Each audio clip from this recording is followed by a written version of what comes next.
नमस्कार प्रिय दर्शकों, हाजिर हूं मैं लेकर कार्यक्रम ज्योतिष जिज्ञासा।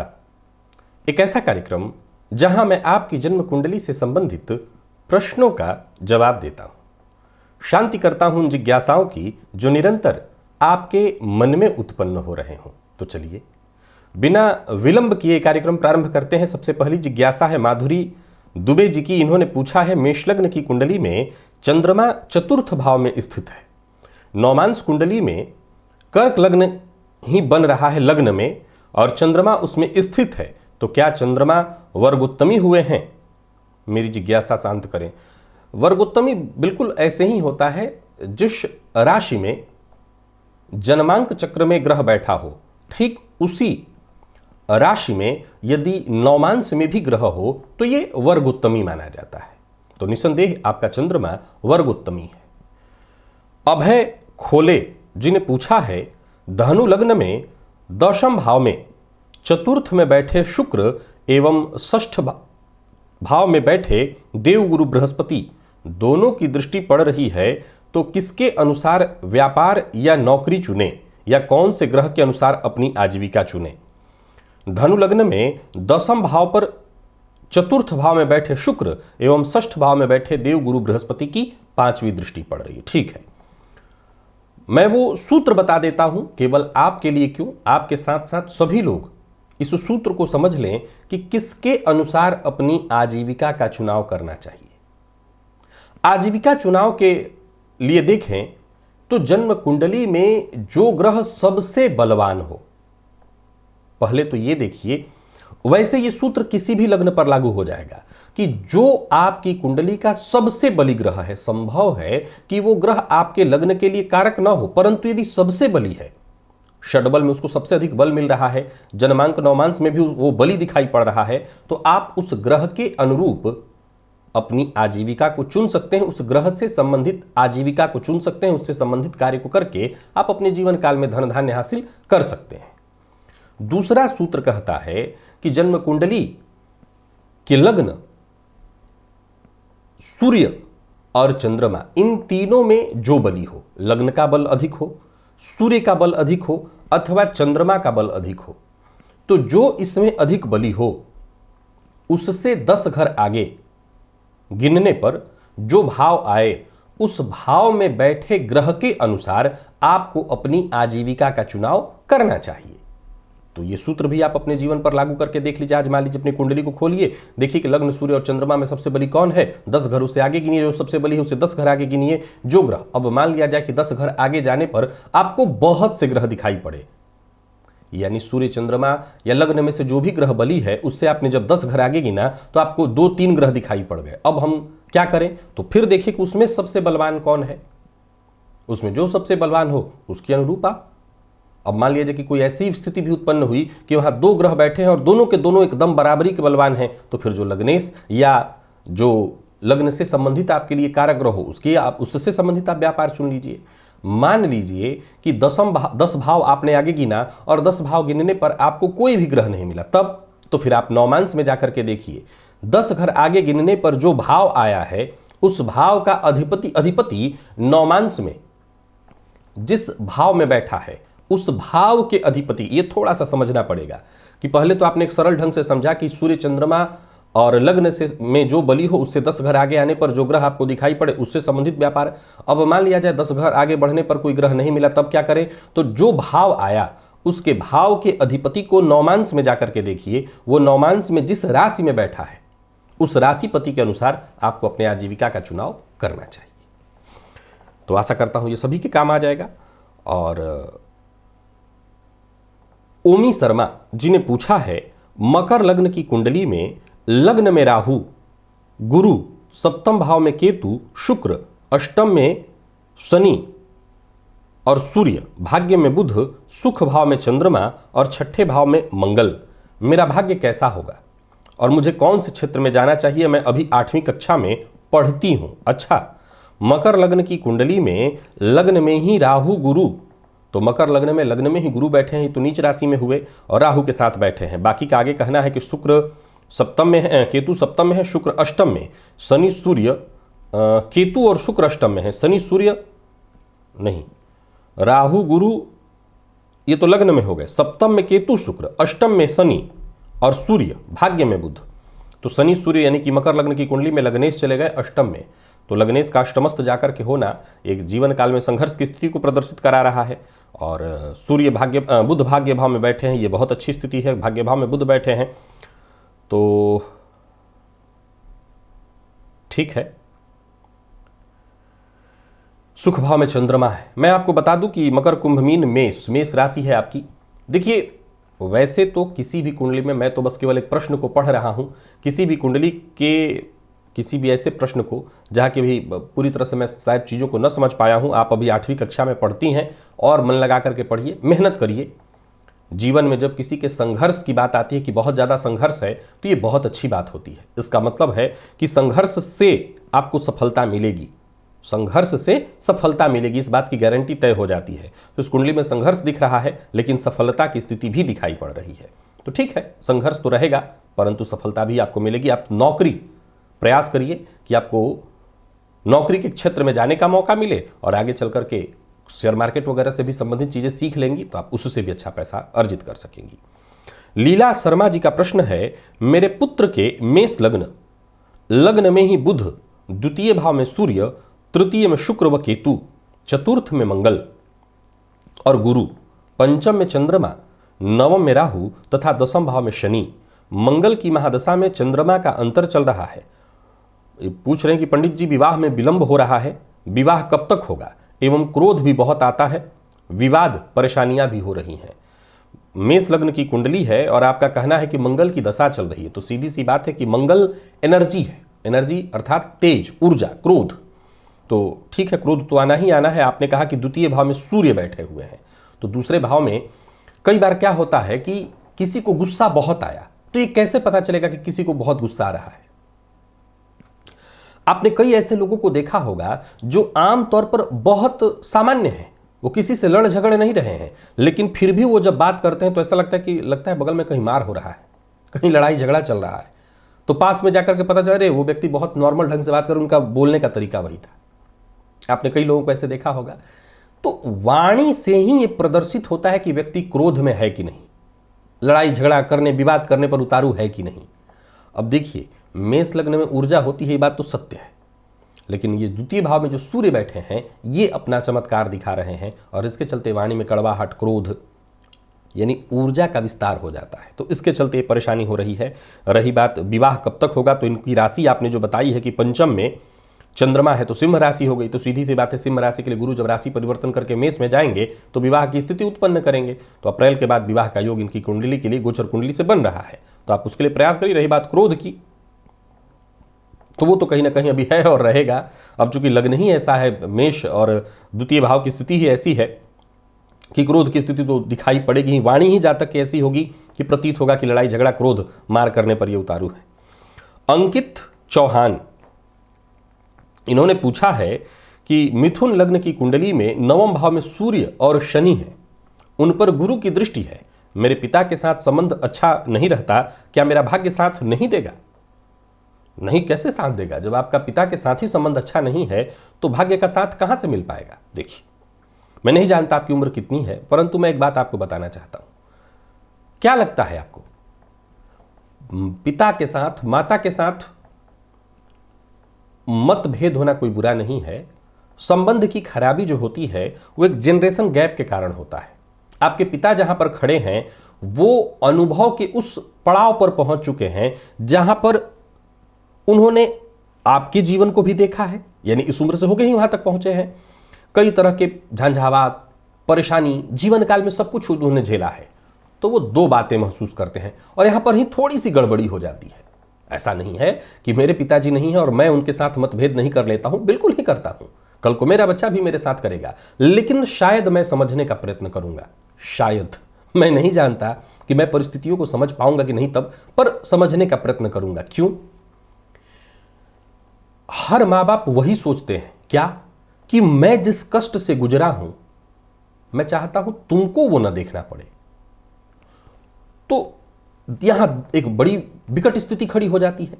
पहले तो एक दशक से अधिक का गैप होता है, 2 दशक का कम से कम गैप तो एक पिता पुत्र में होता ही होता है कम से कम।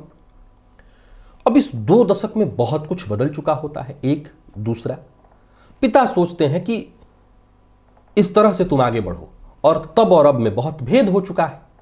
तो बेटा जानता है वर्तमान परिस्थिति को और उसके अनुरूप ही आगे, हर जगह नहीं। कई बार तो बच्चे सचमुच की गलती कर रहे होते हैं, तब माँ बाप समझाना चाहे तो उनके साथ वो मतभेद कर लेता, वहां की तो बात ही अलग है। लेकिन जहां बच्चा फिर भी समझदार है और पिता भी अपनी जगह पर सही है, वो चाहते हैं कि बच्चे को कष्ट न देखना पड़े, क्योंकि वो जीवन में तमाम संघर्ष और परेशानियों को झेलकर ही वहां तक पहुंचे हैं। तो यहां जो विवाद की स्थिति उत्पन्न होती है, इसके पीछे केवल और केवल पिता के मन में बच्चे के प्रति वो जो सुरक्षा और प्रेम का भाव है, वही विवाद का कारण उत्पन्न करा देता है। क्योंकि ये जस्ट वैसे ही है कि अगर किसी को, भाई लोगों का एक स्वभाव होता है, अगर आप देखें तो हमारे ऋषि महर्षि सबने एक लाइन में ये बात कही है कि बांध के हम कुछ भी ऊपर नहीं ले जाएंगे, और सब मरते मरते ये जान भी जाते हैं कि हम बांध के ऊपर नहीं ले जाएंगे, और सब ये जानते भी हैं कि हम बांध के ऊपर नहीं ले जाएंगे। पर क्या कभी भी ये माना है कि हम बांध के ऊपर नहीं ले जाएंगे? कोई नहीं माना। तो असल में ये ऐसे ही है। पिता सोचते हैं, जैसे हमारे ऋषि, वो पिता ही थे, वो सोचते हैं कि जो हम जान गए हैं कम से कम उससे हम अपनी आने वाली पीढ़ियों को बचा लें। तो अपनी जगह पर सही है, और बच्चा भी सही है कि भाई ठीक है, आपने देखा है, हमें भी देख लेने का मौका दीजिए। तो मतभेद ठीक है, पर आप अगर अपमान करते हैं, बात बात पर अपमान करते हैं, उनको नीचा दिखाने की कोशिश बच्चे ये भी करने लगते हैं, तो ये ठीक नहीं है। फिर तो निसंदेह आपका भाग्य साथ नहीं देगा, फिर तो भाग्य का मतलब ही कहां रह जाएगा जीवन में, तब तो भाग्य वैसे ही समाप्त हो गया। मतभेद बुरा नहीं है। मैं हमेशा कहा करता हूं कि मतभेद इसलिए ठीक है कि जहां 2 मत होंगे वहां भेद तो होगा ही होगा, पर उस मतभेद में अगर आप वो जो लाइन खींची हुई है उस लाइन को क्रॉस करने लगते हैं, तब समस्या खड़ी है, तब आपका भाग्य साथ नहीं देता, तब आपके लिए कहा जा सकता है आप भाग्यहीन हुए। याद रखिएगा, सफलता धन दौलत को भाग्य कभी नहीं कहा जाता। ये भाग्य नहीं है, और ये भाग्य हो भी नहीं सकता। जीते जी अगर आपने अपने पिता का आजीवन अपमान करते रखा, या उनका अपमान आप करते रहे, और आप ये सोच रहे हैं कि धन दौलत कमा करके आप भाग्यवान हुए, तो निसंदेह विश्वास रखिए आपसे बड़ा भाग्यहीन कोई नहीं। तो उस आधार पर भाग्यहीन। लेकिन बात केवल इतनी है कि बस आप लाइन क्रॉस नहीं करते, जहां पिता है उनको उनके जगह पर रहने देते हैं, समझाने का प्रयत्न करते हैं, या वो आपको जो समझाने का प्रयत्न करते हैं, अगर आपको सही लगा तो आप स्वीकार करते हैं, अगर आपको नहीं लगा तो कम से कम चुप रह जाते हैं। हमेशा इसी बात को देखिए। बाकी रही बात आपने जो सूत्र ज्योतिष का पूछा है, उसके आधार पर कह सकता हूं कि शनि सूर्य की युति में पिता के साथ संबंध ठीक नहीं होते, परंतु गुरु की दृष्टि पड़ रही है, बहुत अच्छा है। नवमस्त शनि पर गुरु की दृष्टि का पड़ना महाभाग्यवान योग है। तो अगर आगे से ऐसा कुछ हो रहा है कि आप उनका अपमान कर रहे हैं, तो वो आज छोड़ दीजिए। वैसे आप मेष नहीं, ये आप केवल कर लीजिए। किस लग्न के हैं? ये आपने मिथुन लग्न के हैं, मिथुन लग्न के हैं आप, तो मिथुन लग्न की कुंडली है, तो सीधी सी बात है कि क्षणे रुष्टा क्षणे तुष्टा वाला आपका भी स्वभाव होगा। नहीं तो इस पर थोड़ा ध्यान रखिए और पिता का सम्मान बरकरार रखिए, फिर जीवन में सफलता ही सफलता है, कहीं कोई दिक्कत नहीं। अर्पित सिंह जी हैं, इन्होंने पूछा है कि मेरी कुंडली में 5वें भाव में राहु और शनि है, किसी भी शुभ ग्रह की दृष्टि नहीं है, तो क्या मुझे संतान सुख नहीं मिलेगा? गुरु भी मेरी कुंडली में कमजोर है, मेष लग्न की कुंडली है। देखिए साहब, वैसे तो अकेले आप अपनी जन्म कुंडली से संबंधित ये प्रश्न पूछ रहे हैं, और इसके आधार पर केवल संतान से संबंधित निर्णय तो संभव नहीं है।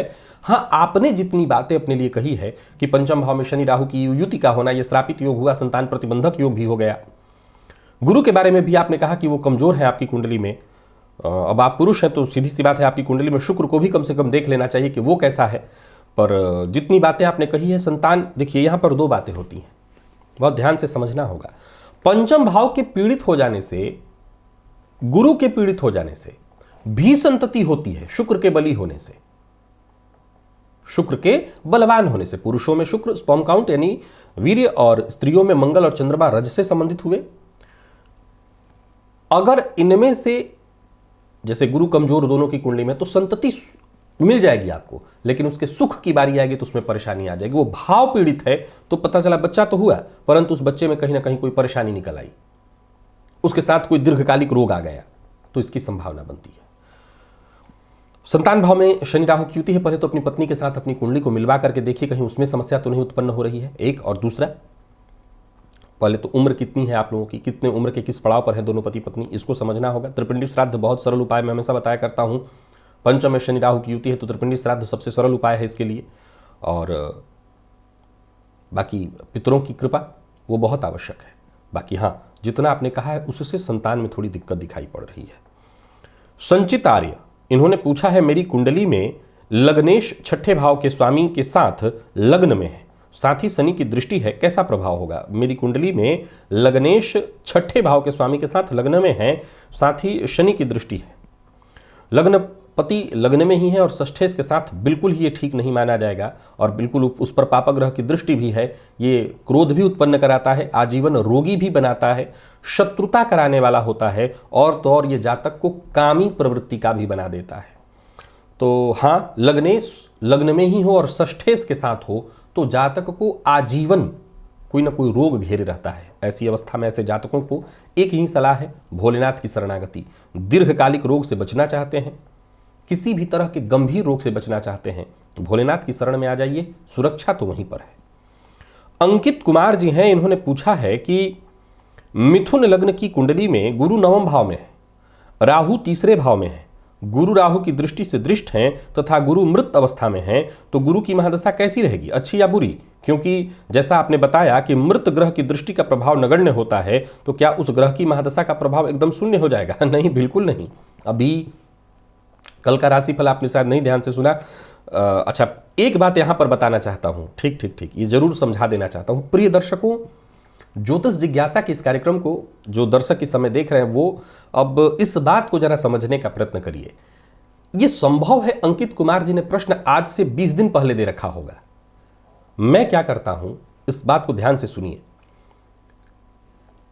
जितने भी सवाल लिए गए और जितना आज के कार्यक्रम में सम्मिलित हुआ, तो उतने सवाल को हटाकर के बाकी के जो बचे सवाल हैं उनके अगले सप्ताह के लिए रख देता हूं। और भी सवाल आगे से ले लिए गए, तो इसमें क्या होता है कि अभी आप देखेंगे कि सवाल आज के डेट का अब आकर के रखा जा चुका होगा, लेकिन ये जो कार्यक्रम बन रहा है इसमें पीछे के सवाल लिए गए हैं। अभी के सवाल कम होंगे, पीछे के सवाल ज्यादा होंगे। तो अब आपने कब इस प्रश्न को पूछा था, ये तो आप ही को पता है, मुझे भी ठीक से नहीं पता। जो लोग निकालते हैं सवाल को आपके लिए, ऑफिस के लोग, वो बता सकते हैं कि सवाल को कब लिया गया है, किस डेट से लिया गया है। लेकिन मैं इतना जरूर बता देना चाहता हूं कि हाँ, सवाल मैं छोड़ता नहीं हूं। पहले ऐसा होता था कि जिन सवालों को ले लिया गया उसके बाद मान लिया जाए कि एक दिन में 50 सवाल निकाल करके लाया गया ज्योतिष जिज्ञासा के लिए, तो 50 सवाल में से जो 20 सवाल अगर लिए तो बाकी के 30 सवाल छोड़ दिए गए। अब ऐसा नहीं होता। अब क्या होता है कि जितने सवाल आज ले लिए गए, ठीक बाकी जो बचे उनको रख दिया गया अगले बार के लिए। तो उसके चलते क्या हो रहा है कि एक लंबी लाइन ऑलरेडी पहले से ही खड़ी है, लेकिन सवाल तब भी सारे लिए जा रहे हैं। तो आप अगर कार्यक्रम देखते हैं तो कल ही के राशिफल में इस बात को मैंने बताया था, भाव बल। ये वैदिक ज्योतिष और लाल किताब दोनों एक तरह से इस बात को मानता है, भाव बल। अब आपने जैसा कहा कि गुरु राहु की दृष्टि से दृष्ट है, मृत है, परंतु आपने कहा गुरु नवम भाव में बैठे हुए हैं।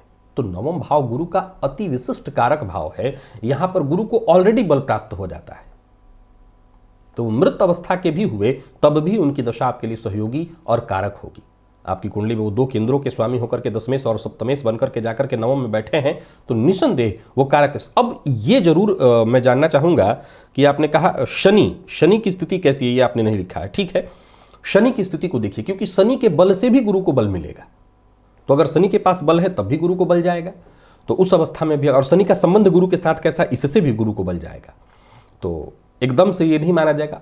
अब एक और बात, किसी भी ग्रह की दशा में उस ग्रह के अंतर को जब हटा दें तो उसके बाद जो बाकी के अंतर आने लगते हैं। जब ग्रह मृत अवस्था में होता है तो बाकी के जो अंतर वाले ग्रह होते हैं वो अपना प्रभाव देने लगते हैं। लेकिन जैसे मैंने कहा कि ग्रह का प्रभाव कई तरह से देखा जाता है, क्योंकि समझिए इस बात को, ग्रह कभी ना तो मरते हैं ना जीवित होते हैं। ग्रह सदैव एक सी स्थिति में है, जैसे आत्मा, ये कभी मरती तो नहीं है, एक जैसी स्थिति में है। लेकिन शरीर हम हर बार एक नया शरीर धारण कर रहे हैं एक समय विशेष के लिए, वैसे ही यत पिंडे तत् ब्रह्मांडे सूत्र को लागू करके देख रखा गया और कहा गया कि भाई जैसे हम हैं वैसे ग्रह है, तो ग्रह को भी हम एक कक्षा से दूसरी कक्षा में जाने, यानी एक राशि से दूसरी राशि में जाने की स्थिति को हम उसके जन्म लेने से मरण तक की स्थिति से जोड़कर देखेंगे। तो ग्रह तो कभी मरते नहीं हैं, लेकिन एक ऐसी स्थिति जहां पर आपके लिए उसका प्रभाव थोड़ा कम हो जाता है, बस इतनी सी बात है। तो कुल मिलाकर के देखा जाए तो आपकी कुंडली में जो गुरु की स्थिति आप बता रहे हैं उसका प्रभाव मिलेगा, ऐसा नहीं कि एकदम से नगण्य हो जाएगा। मानसी चौहान जी है, इन्होंने पूछा है मेष लग्न की कुंडली में गुरु नवम भाव में, राहु तीसरे भाव में, नहीं, ये मानसी चौहान का प्रश्न है। मेष लग्न की कुंडली शुक्र 6 डिग्री चतुर्थ भाव में बुध के साथ युति और गुरु पंचम भाव 18 डिग्री और वक्री शनि दसम भाव में 23 डिग्री के हैं। द्वितीय भाव में कोई भी ग्रह की दृष्टि नहीं है। जीवन में धन और लाभ की स्थिति कैसी रहेगी? मेष लग्न की कुंडली में शुक्र 6 डिग्री चतुर्थ भाव में बैठे हैं, ठीक है, और बुध के साथ युति बना करके बैठे हैं, ये भी ठीक। गुरु पंचम भाव में बैठे हैं 18 डिग्री पर, तो ठीक है, गुरु की दृष्टि तो लाभ भाव पर पड़ ही रही है। तो गुरु की दृष्टि लाभ भाव पर पड़ने के चलते देखिए धन भाव का सुप्त होना, कमजोर होना धन संचित न होने को प्रदर्शित करता है, परंतु धन भाव पर अगर गुरु की दृष्टि पड़ रही है, लाभ भाव पर गुरु की दृष्टि पड़े तो लाभ की स्थिति तो बनी रहेगी आजीवन, ये बहुत बड़ी बात है। लाभ की स्थिति भी तो बनी रहनी चाहिए, कुछ तो हो, तो यहाँ लाभ की स्थिति बनी हुई है, ये अच्छा है। लाभ होता रहेगा तो धन संचय भी हो जाएगा। जोरा देसाई जी ने पूछा है कि कुंभ लग्न में देवगुरु तीसरे भाव में मगर चलित कुंडली में दूसरे भाव का फल देवगुरु दे रहे हैं, तो क्या ये महाधनी योग का फल देंगे? हाँ जी, बिल्कुल देंगे, दिखाई पड़ रहे हैं। अगर योग हम न भी माने तब भी वो फल अगर धन भाव का दे रहे हैं तो लाभपति बनकर के धन भाव का फल दे रहे हैं, निसंदेह महाधनी योग ही माना जाएगा। आलोक पाठक जी ने पूछा है कन्या लग्न और कुंभ राशि में 6ठे भाव में राहु है, जबकि इस पर सूर्य बुध और शुक्र और केतु की दृष्टि है, तो क्या दुर्घटना का योग है? बालक का जन्म शतभिखा नक्षत्र में हुआ है, राहु महादशा में हुआ है। लग्न और कुंभ राशि में, कन्या लग्न और कुंभ राशि में 6वें भाव में, कन्या लग्न और कुंभ राशि में 6वें भाव में, हाँ ठीक है, 6वां भाव में कुंभ राशि जब राहु है, जबकि इस पर सूर्य बुध और शुक्र केतु की, तो हाँ इस पर जो सूर्य इत्यादि की दृष्टि पड़ रही है, दुर्घटना कारक स्थिति तो उत्पन्न होगी, लेकिन चूंकि अब तो शतभिखा में हुआ तो राहु तो जीवन काल में निकल ही गया। फिर भी जब आगे चल करके कभी किसी दशाओं में अब राहु निकल गए हैं तो मंगल तो आने से नहीं रहे, इस जीवन काल में मंगल तो आएंगे नहीं, तो अब बच गए शनि इत्यादि। तो शनि में भी जब ये समय आएगा राहु का तो सचेत रहना होगा, दुर्घटना की स्थिति उत्पन्न करेगा और परेशानी आगे, विशेष करके सूर्य द्वितीय भाव में बैठे तो ऑलरेडी आंखों से संबंधित परेशानी की सूचना यहां विशेष रूप से है। अमन श्रीवास्तव जी ने कहा है कि सिंह लग्न है इनका और सूर्य मेष राशि में 28 डिग्री, दसम भाव में बुध गुरु शनि, पंचम भाव में केतु 13 डिग्री, मंगल 5 डिग्री और 6ठे भाव में चंद्रमा, 8वें भाव में शुक्र और लाभ भाव में राहु। किसी क्षेत्र में तरक्की नहीं मिल रही, त्वचाजन्य रोग से भी घिरे हुए हैं और घर के पूर्व में शौचालय बना हुआ है। देखिए वास्तु के दृष्टिकोण से तो ये अच्छा नहीं है, तो आप सबसे पहले तो प्रयास करिए कि घर के जो पूर्व में शौचालय बना हुआ है उसको तो कम से कम हटवा ही दें। और बाकी जहां तक मैं देख पा रहा हूं कि मेष राशि में 28 अंश पर, मेष सिंह लग्न और सूर्य मेष राशि में 28 अंश पर हैं। दसम भाव में बुध गुरु शनि, तो दसम भाव में बुध गुरु शनि और पंचम भाव में केतु, ठीक है। तो जहां तक मैं देख पा रहा हूं मंगल 6ठे भाव में आपने बताया हुआ है, तो मंगल का 6ठ भाव में होना भी कहीं ना कहीं रक्तजन्य रोग, तो त्वचाजन्य रोग में रक्तजन्य रोग की संभावना तो बनती है। और चंद्रमा आपने बताया कि 8वें भाव में शुक्र, लाभ भाव में राहु भी इसी में बैठे हुए हैं, तो लाभ भाव में शुक्र और राहु आप बता रहे हैं कि बैठा हुआ है, ठीक है। राहु की वजह से दृष्टि तो किसी भी तरह से मंगल पर नहीं पड़ रही, लेकिन बुध पर भी नहीं पड़ रही है। फिर भी अगर आपको त्वचाजन्य रोग हो रहा है तो पहले तो खैर ये आपके लिए नहीं पूरे घर के लिए ही है शौचालय का होना, इसको तो पहले हटाइए। और बाकी जहां तक मैं देख पा रहा हूं दशा, अब पता नहीं किस ग्रह की आपको दशा चले, किस ग्रह की दशा से आप प्रभावित हैं वर्तमान समय में, ये भी जरूर विचारणीय हो जाएगा आपके लिए, क्योंकि आपने कहा है कि चंद्रमा 8वें, तो सिंह, कन्या, तुला, वृश्चिक, धन, मकर, कुंभ, मीन, मेष राशि को भी कोई बुरा वक्त नहीं चल रहा है। और बुध की स्थिति आपने जो बताई है, तो बुध गुरु शनि के साथ बुध बैठे हैं, तो ये नपुंसक योग और त्वचाजन्य रोग का भी कारण यहीं से बनेगा। लेकिन फिर भी मुझे ऐसा लगता है कि एक तो फिलहाल वास्तु का दोष है, इसको हटाइए, और बुध को यानी त्वचाजन्य जो रोग हो रहा है इसके लिए बुधवार के बुधवार प्रातःकाल पक्षियों को दाना डालिए, इससे आपको लाभ अवश्य मिल जाएगा। कपिल भारद्वाज जी ने पूछा है मिथुन लग्न की कुंडली में 10वें भाव में गुरु राहु की युति है, राहु 2 अंश और गुरु 29 अंश के हैं, इसका करियर पर कैसा प्रभाव रहता है? अगर ये ठीक नहीं है तो इसको सही करने के लिए क्या उपाय किया जा सकता है? क्या पुखराज धारण किया जा सकता है? सबसे पहले तो ये देखिए 29 अंश पर गुरु है तो फल कहाँ का दे रहे हैं, वहीं का दे रहे हैं या अगले भाव का दे रहे हैं? अगर अगले भाव का फल दे रहे हैं तो सवाल ही नहीं उठता कि आप रत्न वगैरह धारण करिए गुरु का। अगर गुरु वहीं का फल दे रहे हैं तो एक बार विचार कर सकते हैं। अब रही बात गुरु राहु की युति की, तो ये बहुत दूर है, 2 अंश पर कहाँ राहु और कहाँ 29 अंश पर गुरु, ये बहुत दूरी है एक दूसरे के बीच, तो इस युति से तो कहीं कोई फर्क नहीं पड़ने वाला है। रही बात कर्म भाव का मालिक यदि कुंडली में मृत अवस्था में बाल अवस्था में है, कमजोर है, तो उसको बल दिया जा सकता है। पहले परिस्थिति गुरु की देख लीजिए कि वो चलित में कहाँ का फल दे रहा है। अगर दशम का ही फल दे रहे तो गुरु का पुखराज रत्न धारण करिए, कार्य क्षेत्र पर इसका असर अच्छा पड़ेगा। बाकी राहु से यहाँ कोई प्रभाव नहीं होने वाला, क्योंकि राहु जो है मीन में मृत अवस्था में है 2 अंश पर। जयेश जाधव जी ने पूछा है कि सिंह लग्न के चतुर्थ भाव में बुध 15 अंश, उस पर मंगल की 8वीं और राहु की 9वीं दृष्टि है। राहु रेवती नक्षत्र में है, सूर्य गुरु तृतीय भाव में, शुक्र पंचम में, चंद्र षष्ठ में, शनि व्यय भाव में। शेयर मार्केट में निवेश कर सकते हैं क्या? सिंह लग्न के चतुर्थ भाव में बुध 15 अंश पर, सिंह लग्न के चतुर्थ भाव में, और उस पर मंगल की 8वीं और राहु की 9वीं दृष्टि। राहु रेवती नक्षत्र में, सूर्य गुरु नहीं। आपको शेयर मार्केट में निवेश करने से बचना चाहिए, क्योंकि चंद्रमा को भी आपने षष्ठ में बताया और शनि को व्यय में, तो यहाँ विष योग मैंने कई बार बता रखा है कि चंद्रमा जब पीड़ित होते हैं और बुध पीड़ित हो तो शेयर मार्केट में निवेश से नुकसान होता है, तो ना करें। रजनी नैयर जी का प्रश्न है, मेष लग्न की कुंडली, राशि धनु, सप्तम भाव पाप कर्तरी योग में, गुरु शनि से दृष्ट, पिता और भाई विवाह के लिए लंबे समय से प्रयास कर रहे हैं, क्या उपाय करूं, विवाह होगा या नहीं? मेष लग्न की कुंडली, राशि धनु, धनु राशि है, तो अगले वर्ष में विवाह के लिए गुरु गोचर परिवर्तित जब करेंगे तो विवाह का योग बन जाएगा। गुरुवार का व्रत करिए, मेरे द्वारा बताया हुआ एक वीडियो है गुरुवार का कैसे व्रत करना है, उसी विधि से नियम से करिए, जरूर विवाह होगा। हाँ, पाप कर्तव्य योग में है तो प्रयास यही करना होगा कि कुंडली मिलाकर के विवाह हो। चंदन प्रजापति जी का प्रश्न है, भाग्य भाव पर किसी ग्रह की दृष्टि नहीं और इस भाव में कोई ग्रह भी नहीं बैठा है, तो क्या भाग्य का साथ कभी नहीं मिलेगा, क्या उपाय करूं? भाग्य भाव पर किसी ग्रह की दृष्टि नहीं, हाँ भाग्य भाव सुप्त है तो भाग्य थोड़ा कमजोर होता है। आप गुरु को देखिए और गुरु को बलवान करने का प्रयत्न करिए। गुरु भाग्य के कारक हैं, उनको भी बलवान कर लेने से भाग्य का साथ मिलने लगता है। और श्रुतिराज जी का प्रश्न है, मेरी कुंडली के चतुर्थ भाव में चंद्रमा है जो कि स्वराशि के हैं और दूसरे भाव के शनि और 12वें भाव के राहु से दृष्ट हैं। मेरी माता की तबीयत बहुत खराब रहती है, तो क्या ये मेरे कारण होता है? इसके लिए मैं क्या उपाय करूं? नहीं, किसी के कारण किसी का कुछ भी नहीं होता। जन्म कुंडली आईना है, ये प्रदर्शित करना चाहता है कि आपकी माता अस्वस्थ रहेंगी। तो कारण क्या दिखता है? तो ये बता रहा है कि भाई चंद्रमा इस तरह से पीड़ित है शनि और राहु से, तो माता के पीड़ित होने की तरफ इशारा कर रहा है। आपके कारण या किसी के कारण किसी को कुछ नहीं होता है। भोलेनाथ की आराधना करिए, प्रत्येक सोमवार को शिव मंदिर में जाइए, शिव जी पर दूध चढ़ाइए, संभव हो सके आपसे तो पूर्णिमा का व्रत करिए, सायंकाल चंद्रमा को दूध सर्घ दीजिए। इससे आपके चंद्रमा ठीक होंगे और चंद्रमा ठीक होंगे तो माता जी का स्वास्थ्य भी जरूर ठीक होगा। तो प्रिय दर्शकों, आज इतने ही प्रश्नों को लेकर के आप सबके सम्मुख मैं उपस्थित हुआ था। आशा करता हूं जिन दर्शकों के प्रश्न इस कार्यक्रम में सम्मिलित हुए हैं उनकी जिज्ञासा अवश्य शांत हुई होगी। आज के लिए बस इतना ही, इजाजत दीजिए, पुनः मुलाकात होगी। तब तक के लिए नमस्कार।